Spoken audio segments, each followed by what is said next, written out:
Good evening and thanks for clicking on to the Monday edition of Vogan's European Outlook. A stunning sky this morning over a very frosty ground in Inverness. Thanks to Lindsay for this great capture this morning. It was another cold morning across the UK as temperatures dropped as low as minus 6.6 at Redesdale Camp in Northumberland.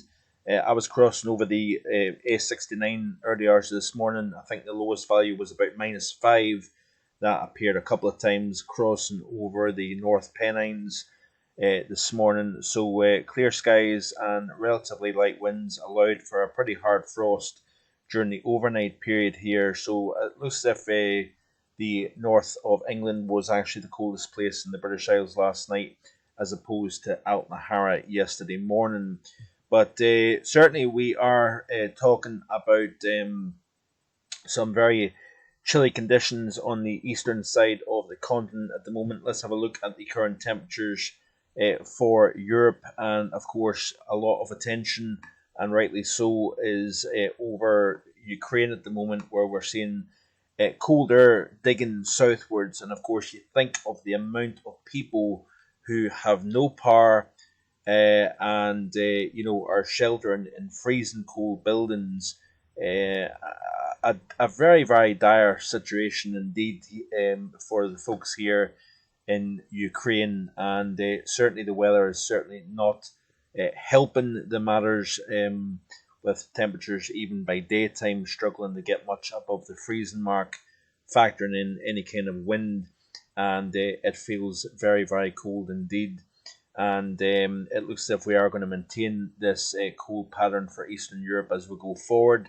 This is of the GFS. This is the 850 millibar temperature chart, and you can see here the cold air that's currently over Ukraine, and it's going to kind of wax and wane over the next week or so, I think, in this part of the world here, with high pressure mainly dominant, especially across more northern areas. But that area of high pressure is delivering some very, very cold air indeed southwards into the southeastern portion of Europe, where we're going to see snowfall even in Ukraine, down into Greece, Turkey, through the Balkan region as well. And you notice here that we do have some moderately cold continental air that has pushed through the Low Countries, northern France, and even into the southern portion of England. Now, temperatures this afternoon in the far southeastern portion of the country here, so Kent up into Suffolk, had temperatures, late afternoon, even with sun shining, suppressed at 3 to 4 degrees, and factoring in a kind of stiff wind coming in from the southeast, it felt sub-freezing on the coast. So that is about the closest we get, really, in terms of a cold easterly flow, and we are certainly going to see a recovery in that in the next few days, as winds start to veer from a kind of southeasterly direction tonight to more of a southwesterly direction, really, by the end of tomorrow, I think. And we are going to see warmer air getting wafted north over the UK in the coming days. We could even see 16 degrees in the southeast of England, believe it or not, Wednesday or Thursday of this week here. But certainly, while I play through the loop here, you can see what goes on. We do have an area of low pressure that's gathering strength over the Atlantic here.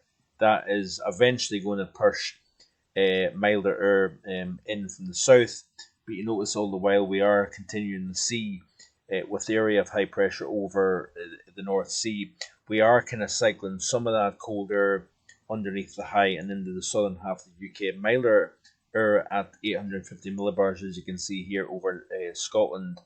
But as I play it through the loop here, keeping your eyes on the northeast of Europe here, where the truly bitterly cold air is, you notice here how that kind of starts to kind of drop a little bit further south, as this area of high pressure over the North Sea kind of nudges eastwards. We've got an area of low pressure over the far east of the continent, and between the two, that is allowing cold air to sink southwards here. So it's not a great scenario at all for the people of Ukraine, and of course those fighting on the ground it is going to be a very, very cold week indeed, and that looks as if it's going to continue into the weekend and even beyond, unfortunately, here.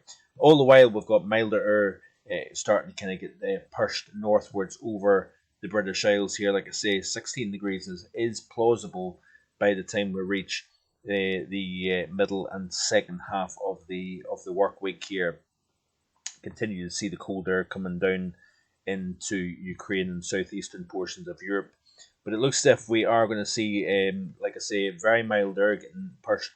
We've got this classic scenario at the moment. We've got on the western side of the continent very, very mild air getting lifted north.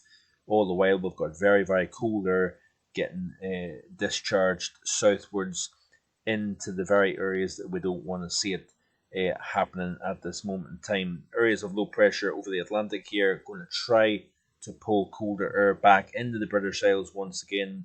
Looks as if the proper cold air at least it remains to the west of the British Isles as we push towards the weekend here, according to this current model run.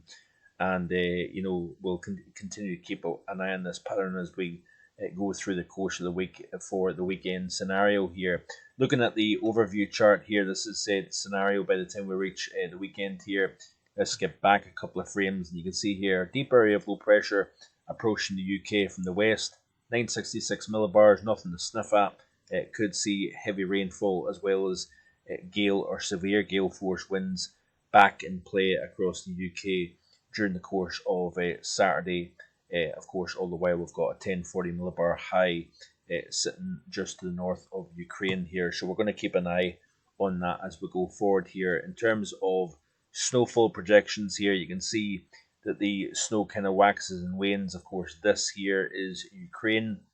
And as I play through the loop here, you can see where it comes and goes through the next several days here. So, of course, we continue to think about the folk here. We pray that for their safety. Of course, there's very little in the way of power. There's parts of particularly eastern Ukraine is not reporting any data weather-wise, and I believe the main Met service for Ukraine has been offline now for the past 4 days. So we'll continue to watch this as we go forward anyway. So that's it for today. Hope you enjoy the rest of your evening, and I'll hopefully be back again tomorrow with more. Bye for now.